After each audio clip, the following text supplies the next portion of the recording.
আল্লাহর হাবিব সাল্লাল্লাহু আলাইহি ওয়াসাল্লাম কোথাও গেলেই মক্কার লোকেরা খুশি হয়ে যেত, বলতো যা আমিন রাদিনা বে, আরে আমিন আসছে, আল আমিন as-সাদিক আল আমিন, সত্যবাদী এসেছে। ওয়া আনজির আশিরাতাকাল আখরাবিন, হে নবী মুহাম্মদ তুমি তোমার নিকট আত্মীয়দেরকে এবার জাহান্নামের ভয় দেখাও। মক্কায় যখন এই আয়াত নাজিল হলো, আল্লাহর হাবিব সাল্লাল্লাহু আলাইহি ওয়াসাল্লাম সাফা পাহাড়ের উপরে উঠে ডাক দিলেন, ও কুরাইশের লোকেরা, ও হাশিমি খানদানের লোকেরা, ও আমার বংশের লোকেরা। ডাক দেওয়ার সাথে সাথে সব লোক, কারণ কণ্ঠটা চিনা, সবাই বুঝতে পারছে এটা মুহাম্মদ সাল্লাল্লাহু আলাইহি ওয়াসাল্লামের কণ্ঠ।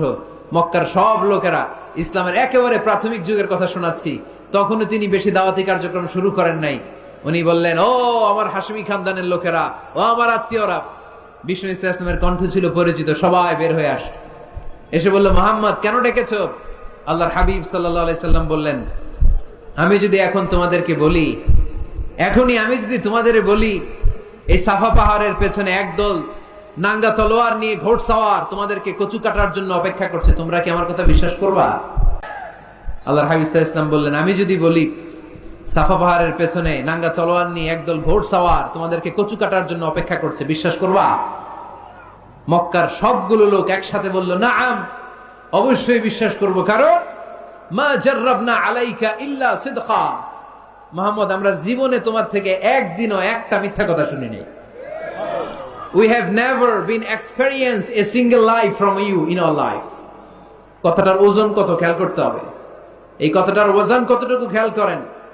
এলাকার লোকেরা ঘোষণা দিয়ে দিচ্ছে, মা জাররাবনা আলাইকা ইল্লা, আমরা আমাদের জীবনে কোনোদিন তোমার থেকে একটা মিথ্যা কথা শুনি নাই, তাই তুমি যাই বলবা তাই বিশ্বাস করবে।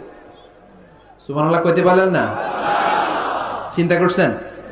চিন্তা করছেন এলাকাবাসীর মন্তব্য বিষ্ণু ঈসা ইসলামের ব্যাপারে কত দামি মন্তব্য। এই এক মন্তব্যে বিগত 40 বছরের সার্টিফিকেট আছে, চিল্লায় বলেন ঠিক কিনা?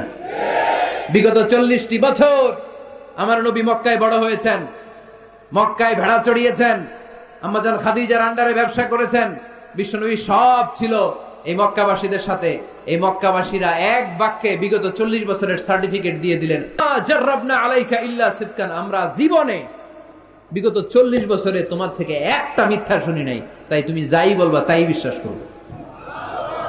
সুবহানাল্লাহ, এত আসতে নেতা হইতে হইলে এরকম নেতা হওয়া লাগবে, যাতে এলাকার লোক বলতে না পারে যে আপনি মিথ্যাবাদী। সবগুলো লোক যেন দাঁড়িয়ে বলে, জীবনে এর মুখে কোনোদিন মিথ্যা শুনি নাই, জীবনে আমাদের কোনো কাজ করতে যে আমাদের কাছ থেকে একটা পানও খায় নাই, জীবনে আমাদের কাছ থেকে কোনো টাকা নেয় নাই, আজীবন শুধু দিছে, নেয় নাই, দিয়ে গেছে, কিছু চায় নাই। এরকম নেতা হওয়ার দরকার আছে না নাই?